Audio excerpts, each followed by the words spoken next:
Assalamualaikum warahmatullahi wabarakatuh. Alhamdulillah wassalatu wassalamu ala rasulillah wa ala alihi wa sahbihi wa mawala. Wa ashhadu an la ilaha illallah wahdahu la syarikalah wa ashhadu anna muhammadan abduhu wa rasuluh. Kaum muslimin yang kami hormati, sebagai orang yang sadar akan pentingnya bekal di akhirat, tentu kita menghendaki agar ketika kita mendapatkan momen yang berharga, kita bisa menggunakan momen itu untuk mendulang pahala sebanyak-banyaknya. Allah jadikan waktu bagi seorang muslim sebagai modal hidupnya. Karena itu Allah sebut ini sebagai bagian dari sumpahnya. Wal asri innal insana lafi khusr. Demi masa sesungguhnya manusia berada dalam kerugian. Karena modal utama bagi kehidupan kita adalah waktu. Umur yang diberikan oleh Allah Subhanahu wa Ta'ala. Dan selanjutnya kita punya tanggung jawab. Kita mau isi waktu itu dengan apa? Apakah dengan sesuatu yang bisa mengangkat derajat kita di surga, yang nantinya akan menyelamatkan kita di akhirat? Ataukah dengan sesuatu yang justru membinasakan kita ketika kita menghadap Allah Subhanahu wa Ta'ala di akhirat? Dan terkadang ada waktu tertentu yang oleh Allah Subhanahu wa Ta'ala dijadikan sebagai waktu yang istimewa. Artinya Allah jadikan itu sebagai modal yang jauh lebih bernilai dibandingkan waktu yang lain. Wa rabbuka yakhluqu ma yasha' wa yakhtar. Rabbmu menciptakan segala sesuatu dan dia memilih di antara apa yang dia ciptakan sesuai dengan apa yang dia kehendaki. Allah pilih bulan Ramadan sebagai waktu yang istimewa, melebihi dari waktu-waktu yang lain sesuai dengan apa yang dia kehendaki.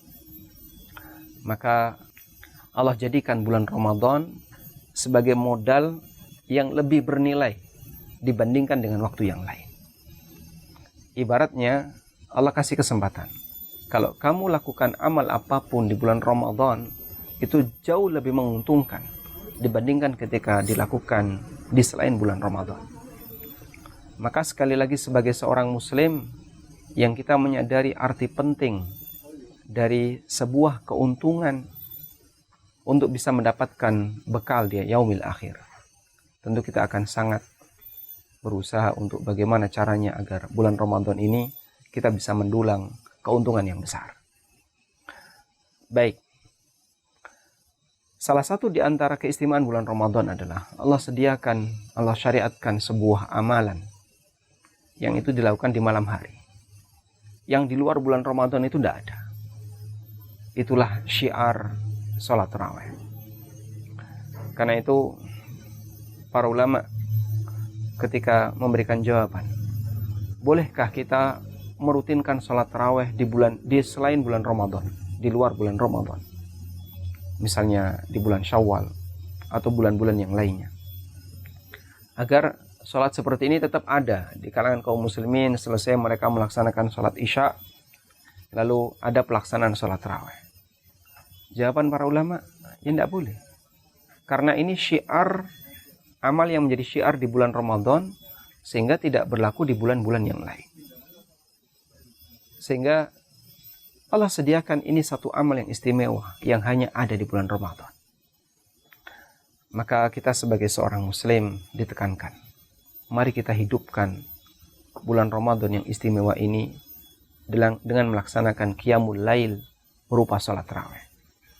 Dan Nabi SAW memberikan janji yang istimewa bagi orang yang melakukan qiyamul lail ketika Ramadan dengan melaksanakan salat tarawih, yaitu dalam sabda beliau SAW, "Man qama Ramadana imanan wa ihtisaban, ghufira lahu ma taqaddama min dambi." Barang siapa yang melakukan qiyam Ramadan didasari karena iman, wahtisaban, dan mengharap pahala dari Allah, ghufira lahu ma taqaddama min dambi, maka dosa-dosa yang telah lewat akan diampuni oleh Allah Subhanahu.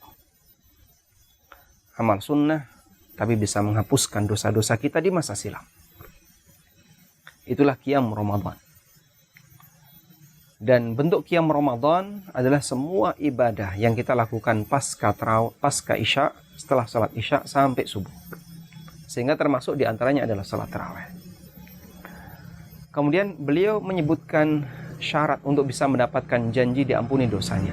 Syarat yang pertama adalah bahwasanya qiyam Ramadan ini dilaksanakan didasari karena iman. Dan bentuk iman di situ maksudnya adalah meyakini bahwa ini bagian dari syariat. Meyakini bahwasanya ini bagian dari ajaran Nabi SAW. Dan yang kedua adalah ihtisab.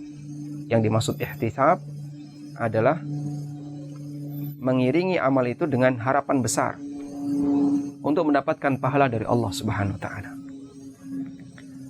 Kata Nabi SAW, siapa yang melakukan qiyam Ramadan didasari dengan dua ini, imanan wa ihtisaban, ghufira lahu ma taqaddama min dhanbi, maka dosa-dosanya akan diampuni oleh Allah Subhanahu wa taala. Kemudian dalam kegiatan sholat tarawih kita dianjurkan untuk berjamaah dan kita laksanakan sampai selesai bersama imam. Dan Nabi SAW memberikan janji bagi para makmum yang ikut berjamaah bersama imam. Sebagaimana disebutkan dalam hadis yang sahih dari Abu Dzar Al-Ghifari radhiyallahu anhu, Rasulullah SAW bersabda, "Man qama ma'al imami hatta yansarifa kutiba lahu qiyama lailah."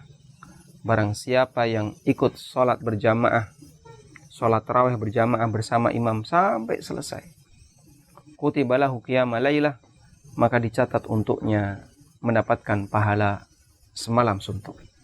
Dicatat untuknya mendapatkan pahala semalam suntuk. Masya Allah. Dan itu pahala yang luar biasa. Kita kalau diminta untuk sholat malam dari mulai isya sampai subuh mungkin kita nggak mampu. Tapi ada orang yang diberi kelonggaran oleh Allah Ta'ala, dia mendapatkan pahala, dicatat untuknya pahala sholat malam semalam suntuk. Dan itu berlaku untuk mereka yang sholat tarawih berjamaah sampai selesai bersama imam. Maka kalaupun Anda ada keinginan untuk melakukan sholat tahajud di waktu sahur atau menjelang sahur, tetap ikuti bersama imam sampai selesai witir.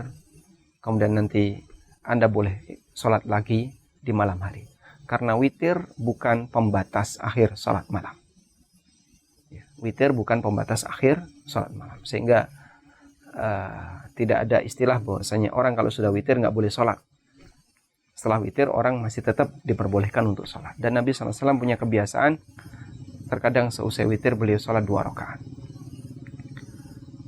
Kemudian selain itu, para ulama madhab Hambali menjelaskan bahwa sholat sunnah itu nilai keutamaannya bertingkat.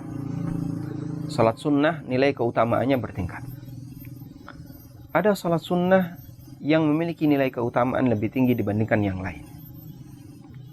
Dan secara umum, sholat lail lebih tinggi tingkatannya dibandingkan dengan sholat yang dilakukan di siang hari. Sebagaimana sabda Nabi SAW, wa afdalus salati ba'dal faridah salatul lail, atau kama qala sallallahu alaihi wasallam. Salat yang paling afdal setelah salat wajib adalah salat lail. Karena itu para ulama mengurutkan salat yang paling afdal di antara salat sunnah adalah salat yang dikerjakan secara berjamaah. Karena ini mirip seperti salat wajib. Ini mirip seperti salat wajib. Kemudian berikutnya adalah salat rawatib.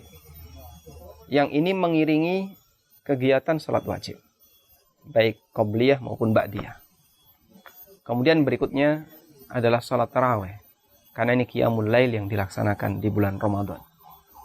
Sehingga kita berharap kepada Allah Ta'ala dengan semua motivasi ini, semoga Allah menjadikan kita sebagai orang yang punya semangat dan kemudahan untuk melaksanakan qiyamul lail di bulan Ramadan dengan melaksanakan salat tarawih. Wallahu ta'ala alam, wa sallallahu ala nabiyyina Muhammadin wa ala alihi wa sahbihi wa sallam.